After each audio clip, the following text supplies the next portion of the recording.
Hello everybody, back from vacation. It was a blast. I feel like I don't look any different. I'm not any tanner. Maybe I have a tan line here. Oh yeah, I do. Very much needed. I recommend everybody to take spontaneous trips like that because life's too freaking short. And it was really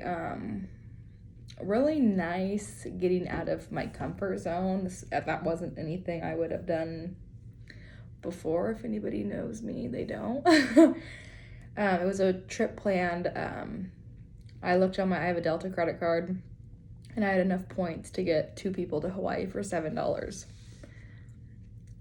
So I bought them last minute, and my husband, he's not, why did my brightness go down? My husband is not a traveler. He's like, especially to hot places, he was like, no. Gosh dang it, I guess I'll just hold it. And so I told my best friend, I'm like, let's go. And she was like, I'm down. So we booked it, and last minute, a month till she bailed out. So I went with my coworkers. They were like, we'll go, we'll take over her place. I'm like, really? And the closer and closer it got, I got super nervous, and I had to do a lot of breath work, honestly, to help me with the anxiety I was having with going with the coworkers on vacation, because who does that? That's really weird, at least for me. Like, and I mean, I just started this job not too long ago, so it was all strange. So a week in Hawaii without my people, my parents, my husband, my best friend, they thought, sure enough, oh my gosh, I would bail out. But I didn't, and I actually had a blast going with people that, I don't know, it was different, but it was needed. So do things out of your comfort zone, because how do you grow when they're without change and weirdness happening? This week, I do feel like it was repetitive, things we already know, but I feel like sometimes when things are repeated, you just learn it. Sometimes you learn it in different ways. Sometimes you just get a better understanding and whatnot. Of course, I love Adrienne, so when I get one of those videos, I'm like, yes, love her.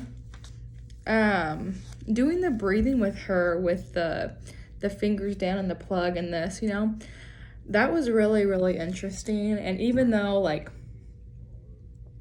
I really like breath, the in through the nose, out through the nose, I think that it can be challenging, because we don't, like, I was in soccer from little to whenever I aged out, high school, and it was always in through the nose, out through the mouth, I think that was it, to cool down. And so that I never did in through the nose, out through the nose. And when I first started it was a challenge, especially when I was out of breath, like, or like when we would do hot yoga, like sometimes I'm a big girl, I would get exhausted. But I don't know, something about it, it's the best thing, honestly.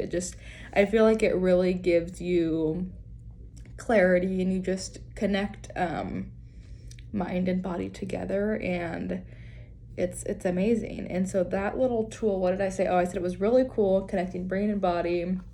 And I really love how she just said it's a practice, like nobody's perfect. That's why it's called yoga practice. And I think that's super important to remember, because sometimes the first time you do something, it could be really challenging. And a lot of, like, when I was on vacation, I was doing yoga with my 2 coworkers, and my one coworker just had a heart attack, had a stent put in, whatever.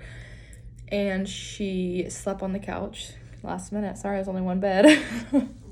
Slept on the couch, and her hip was all jacked up. And I was like, let's do some stretching. Let's do some yoga. And she did not want to. My other coworker was like, I'm down.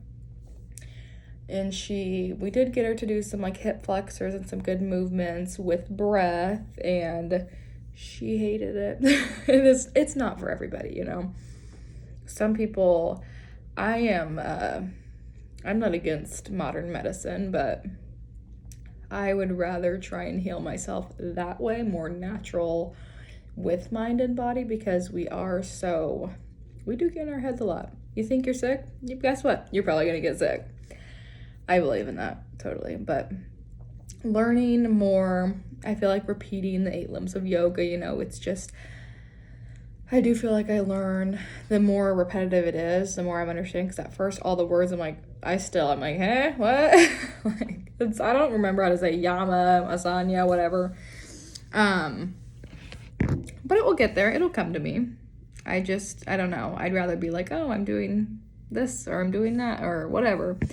But just learning about every single one, I really like it. Like the pranayama, I think the pranayama, yeah. Breath control, by far my favorite. By far my favorite. Because Adriene says it, the book says it, everything says it. I mean, you really do heal yourself, which I think is freaking amazing. I didn't watch the whole thing of the slow flow, I think it was. It was like an hour and a half long. I'll probably do that practice with him or put it up on my big screen and do it with him this weekend sometimes. I like to do my yoga on Sunday mornings. It's kind of like my reset day and get ready for the work week. My house is clean. It's peaceful. It's the best kind of state of mind for me. But yeah, we're almost at the end of this term. I think that's kind of bittersweet. This course has been pretty freaking cool. Really informative. I'm like, wow. Learning a lot that I did not know, and I freaking love yoga, but that's all I have. I'm happy to be home and see my people, but I want to move there. I could totally live in Hawaii. It's just the best thing ever. If you haven't went, go.